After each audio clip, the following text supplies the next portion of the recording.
Assalamualaikum warahmatullahi wabarakatuh.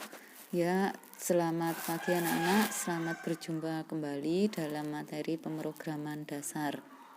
Kita lanjutkan. Kemarin kalian sudah mengenal tentang urut-urutan aturan penulisan di dalam bahasa pemrograman C++. Sekarang kita lanjutkan mengenai tipe data, variabel, dan operator. Tetap sama. Oke, tetap sama dalam penulisan program di C++ itu diawali dengan include useframe using namespace std integer main. Tiga baris ini wajib ada ketika kita membuat program C++. Selanjutnya di sini yang beda dengan pertemuan kemarin. Di sini ada integer A sama dengan 4. Integer A sama dengan 4, ini adalah contoh penulisan variabel.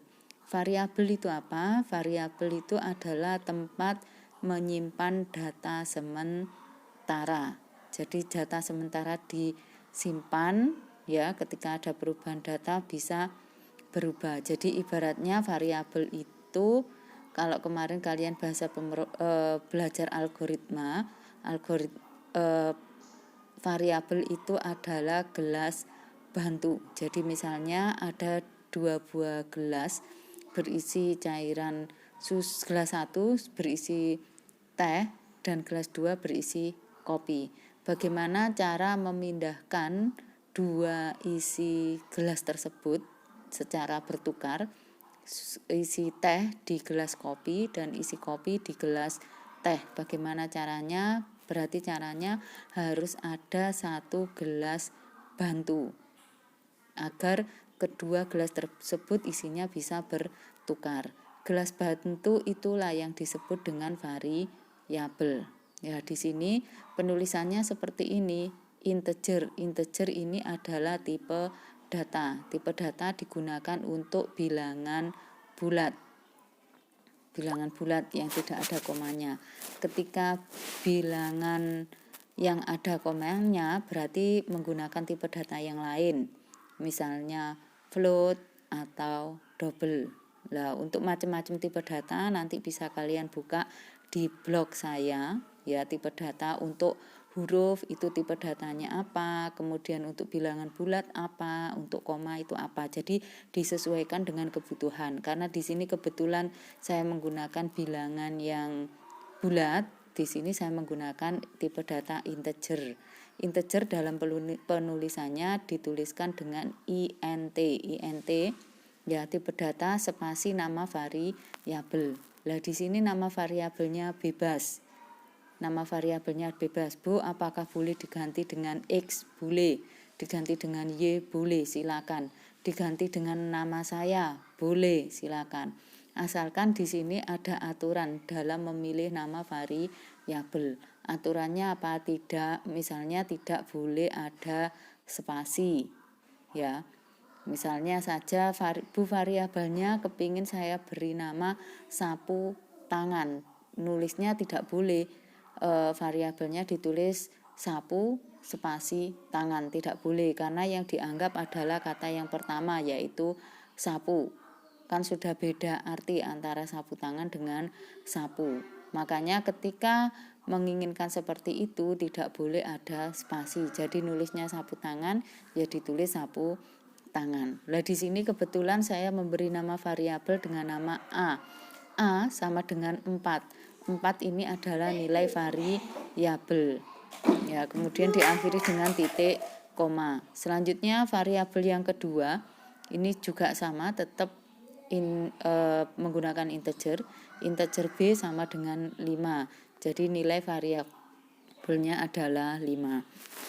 Ini tujuannya kenapa harus diberi deklarasi variabel, agar komputer itu kenal. Jadi komputer tidak kenal A itu apa, B itu apa, makanya harus dikenalkan. Nah, di sini dikenalkan bahwa A itu adalah tipe data integer, B itu adalah tipe data integer. Lah kalau seperti ini baru komputer itu kenal. Selanjutnya cout tetap sama. Cout digunakan untuk menampilkan tulisan di layar. Di sini misalnya saya membuat garis, yang mana programnya nanti ada garis. Ini gabungan dari sama dengan, saya ganti dengan bintang bule. Ini hanya model saja. Selanjutnya di sini ada ENDL. ENDL itu digunakan untuk spasi, ya, untuk turun ke bawah agar tulisan turun ke bawah. Selanjutnya di sini program penjumlahan. Kemudian di sini ini cout nilai A. Cout nilai A. Jadi nanti akan tampil nilai A itu berapa. Kemudian diikuti di sini siku 2A. Bu, bedanya apa? Yang depan tadi ada petik 2, yang sini tidak ada petik 2. Perlu diingat, ketika pemanggilan variabel itu tidak boleh ada petik 2. Jadi A itu di sini kita memanggil variabel yang sudah kita deklarasikan di atas. A sama dengan 4. Jadi di sini dituliskan A.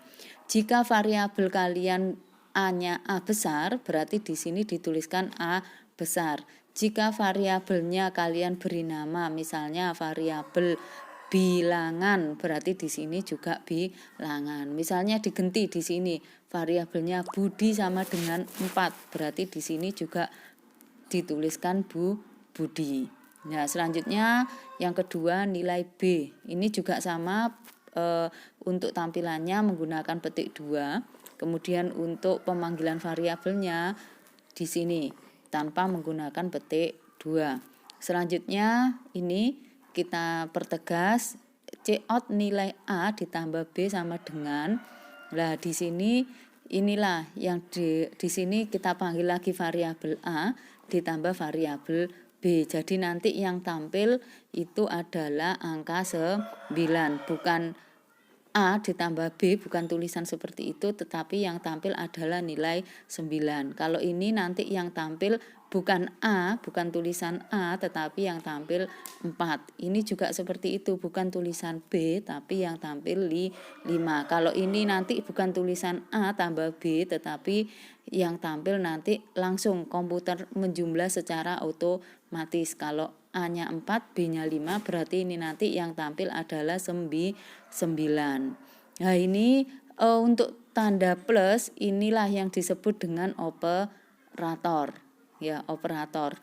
Plus itu adalah operator untuk mewakili operator penjumlahan. Jadi di sini kita belajar operator aritmatika dulu yang terdiri dari penjumlahan, pengurangan, pembagian, perkalian, kemudian modulus atau sisa bagi. Untuk lebih jelasnya mengenai operator bisa kalian lihat di blog saya, sudah saya tuliskan.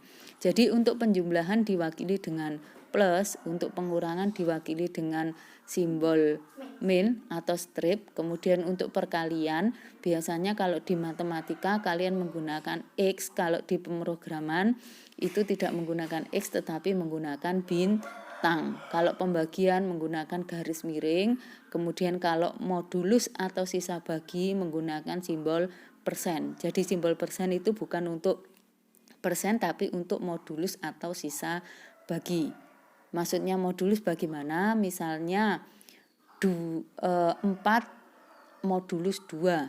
Berarti sisa baginya 4, sisa baginya 2 berapa? Sisa baginya adalah 0. Karena 4 dibagi 2 pas tidak ada sisa bagi. Jadi maksudnya modulus itu seperti itu. Oke, kalau sudah seperti ini kita jalankan run. Ya, maka tampilannya seperti ini. Nilai A sama dengan 4. Inilah tadi variabel A. Kita memanggil variabel A. Ya, kurung siku A, tetapi yang tampil bukan A, tetapi yang tampil 4. Seperti juga yang B.